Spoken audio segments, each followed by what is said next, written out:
Assalamualaikum warahmatullahi wabarakatuh.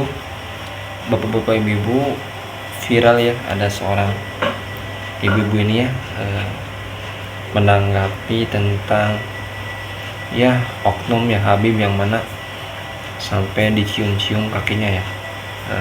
Saya lihat videonya dan itu kurang tidak pantas ya kalau sampai mencium kaki itu ya bapak-bapak, ibu-ibu. Dan mohon disimak sampai akhir, nanti ada ceramah yang sangat sejuk, sangat berilmu dari kiai kita ya. Oke bapak-bapak, ibu, jadi nanti biar ada ilmunya ya, jadi kita selipin ceramah kiai dari pribumi ya. Kita ke videonya. Wahabi kau, laknatullah kau, gak dapat syafaat kau, apalagi dilamar Habib. Woi, emang syafaat milik kalian? Emang syafaat milik kelompok kalian? Emang syafaat milik kakek moyang kalian? Emang syafaat milik junjungan kalian yang ngaku-ngaku sebagai cucu Nabi itu? Ya, jadi kalau ingin mendapat syafaat itu harus nyium kakinya begitu. Kalau cara jalan kayak gini itu memang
Makanya ketika ada seseorang bilang pada saya, Gus Baha niku kok diundang sulit ngisi-ngisi haul atau pengajian kecuali di beberapa tempat.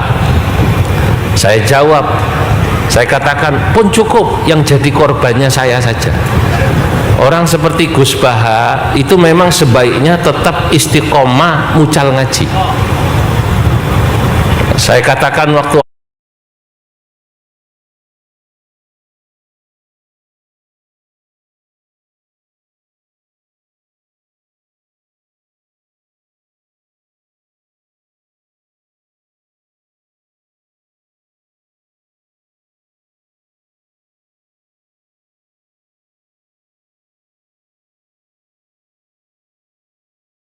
hal dileteh nggih Gus nggih.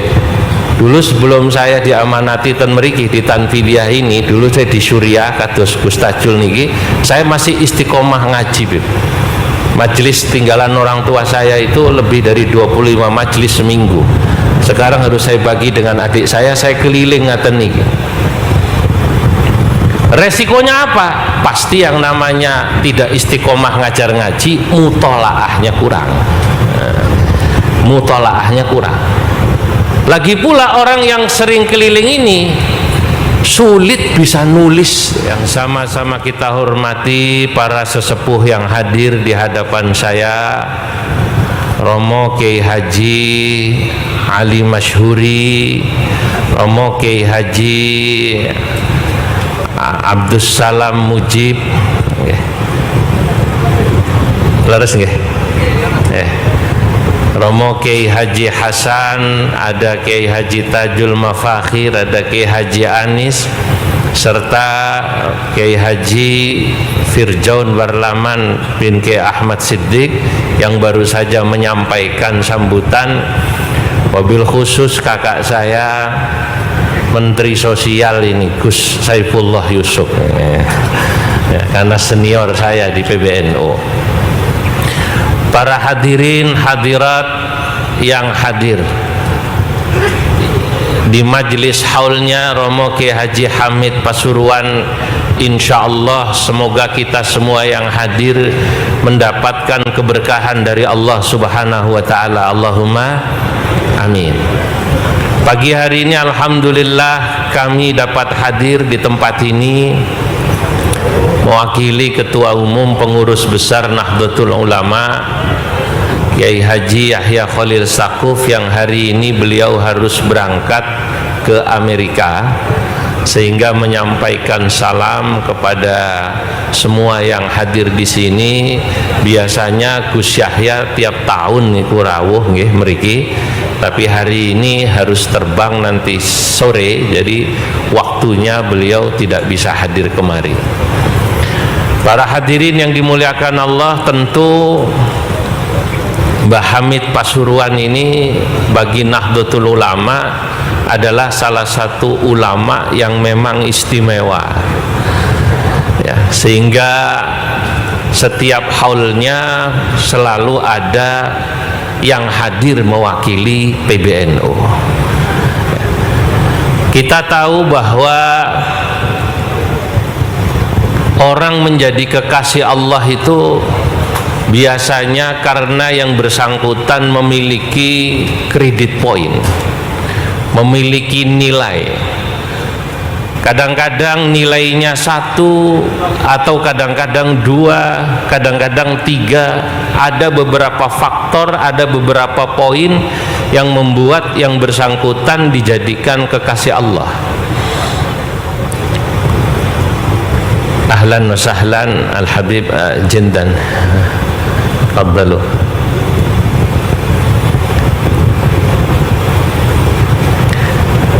Ada orang yang menjadi kekasih Allah itu karena poin yang dimilikinya. Beliau adalah seorang ulama atau seorang fuqaha.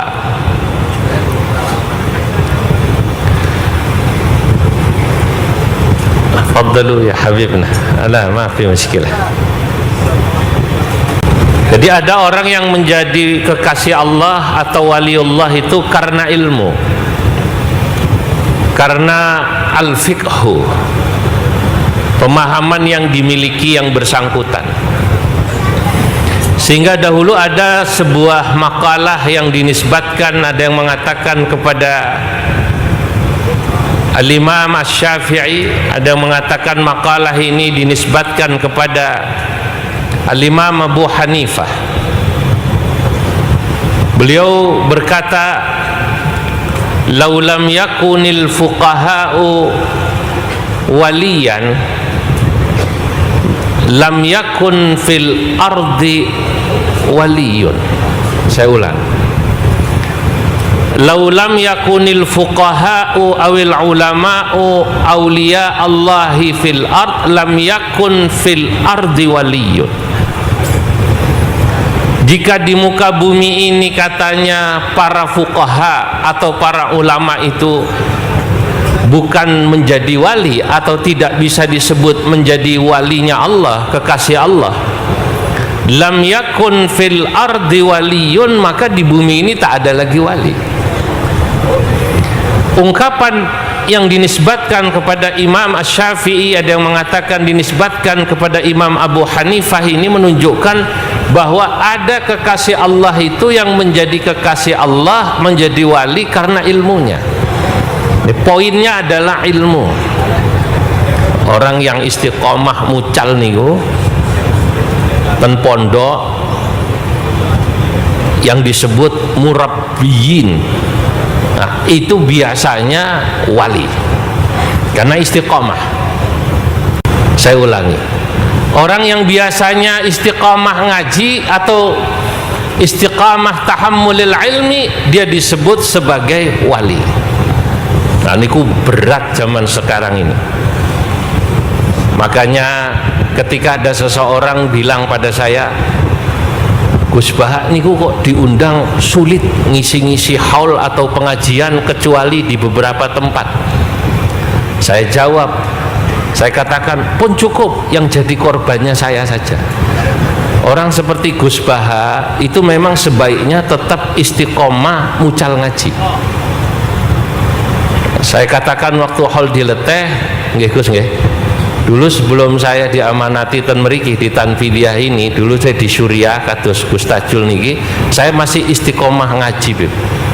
Majelis tinggalan orang tua saya itu lebih dari 25 majelis seminggu.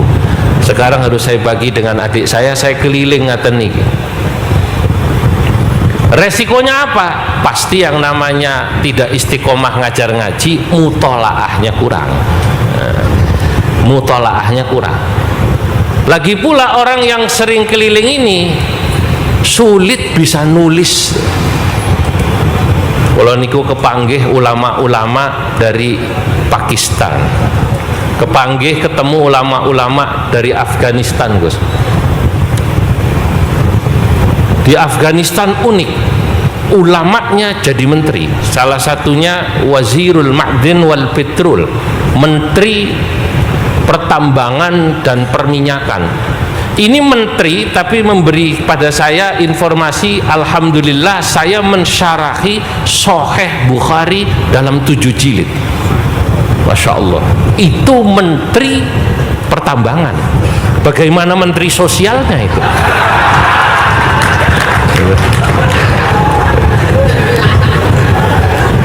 Ya Allah.